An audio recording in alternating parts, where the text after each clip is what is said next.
Hemos utilizado muchos elementos, pero App Inventor es un programa muy potente y ofrece muchas otras cosas. Sí que es cierto que está pensado para que todo lo que ofrece se pueda montar de una manera sencilla, con pocos bloques.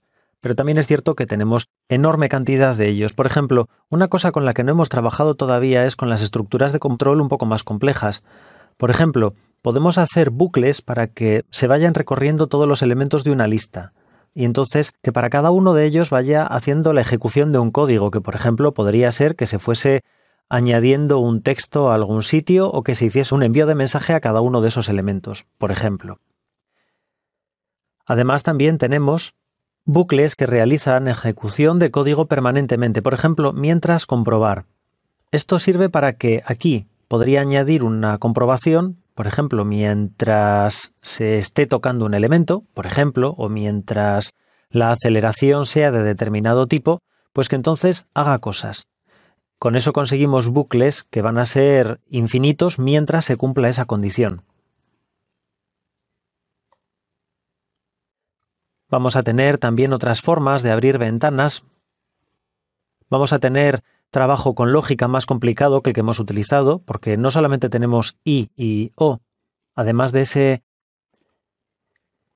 y o, pues podemos utilizar sentencias condicionales que comparen si es igual o es diferente, si tiene y después de y, pues por ejemplo que lo mezcle con un o incluso con una sentencia de negación. En funciones matemáticas hemos comentado por encima la mayor parte de ellas.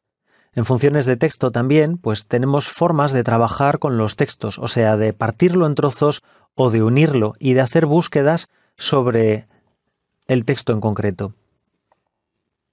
Dentro de las listas también vamos a tener más opciones que las que hemos utilizado. Por ejemplo, copiar unas listas dentro de otras, hacer que las listas se conviertan en archivos CSV, o sea, que se guarden como textos, y de hecho esos textos podemos enviarlos o podemos guardarlos dentro del teléfono.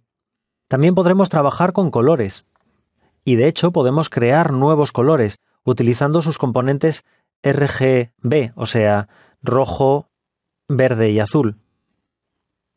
Además de eso, también podemos hacer que un elemento concreto tenga un color concreto, y con eso conseguiremos tener más colores que los que se ofrecen simplemente dentro del diseñador. Y además de todo esto, para determinados componentes va a haber ciertas sentencias como la que hemos visto, por ejemplo, de votar o de detectar colisiones, que son específicas, y que, como se puede imaginar, con la combinación de todos estos elementos podemos crear todo tipo de funciones. Otro tema que también es muy interesante, hablando de programación, es dentro de dibujo y animación, dentro del lienzo, la posibilidad de crear contenidos dibujándolos. Selecciono lienzo y dentro de él tengo muchas opciones. Puedo crear dibujos por programación, por ejemplo, dibujar círculos, dibujar líneas, dibujar puntos y textos. Lo interesante de esto es que con una mezcla de todos ellos puedo dibujar gráficas, por ejemplo, en tiempo real. Y así, por ejemplo, puedo hacer una demostración de cómo se dibuja la curva de un coseno. Puedo hacer además también que me detecte la pulsación con el dedo y entonces puedo hacer que se pueda dibujar con el dedo directamente sobre, por ejemplo, fotografías. Incluso también, por programación, puedo hacer que se guarden distintos elementos y entonces puedo utilizar bases de datos y con eso hacer aplicaciones realmente complejas.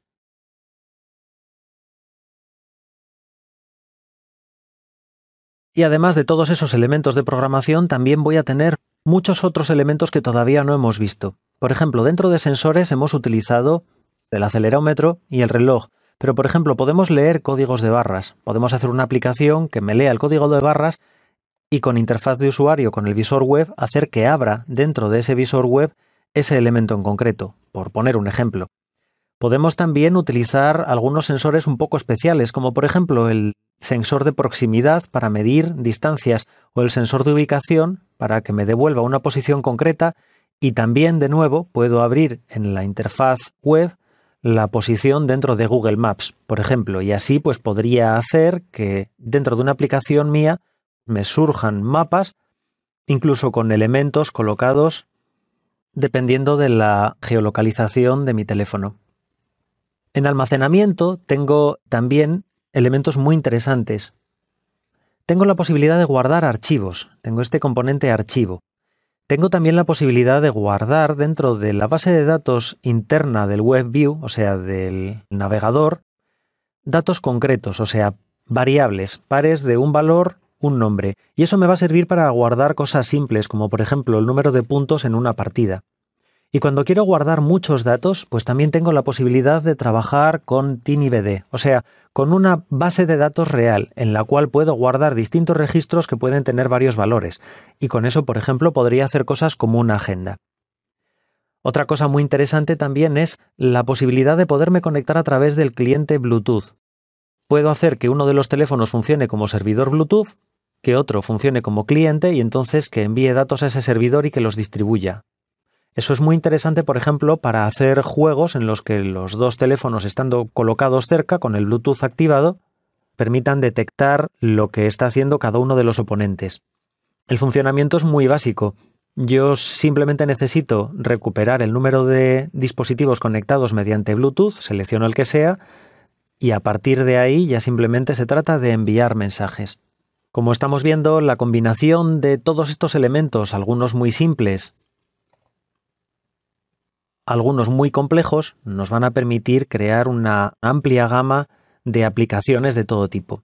Y por último, para terminar, también incluso en cuestión de elementos de interfaz de usuario, no hay que olvidar que yo lo que puedo hacer es, en vez de utilizar estos componentes que son relativamente limitados en cuanto a su diseño, puedo colocar imágenes y entonces hacer diseños con programas de diseño, partirlos en trozos, colocar esos trozos dentro de la pantalla y hacer que esos trozos sean interactivos, que sean botones o que sean textos. Y así puedo tener aplicaciones creadas con App Inventor, pero que en realidad no tengan en absoluto el aspecto típico de las aplicaciones de App Inventor.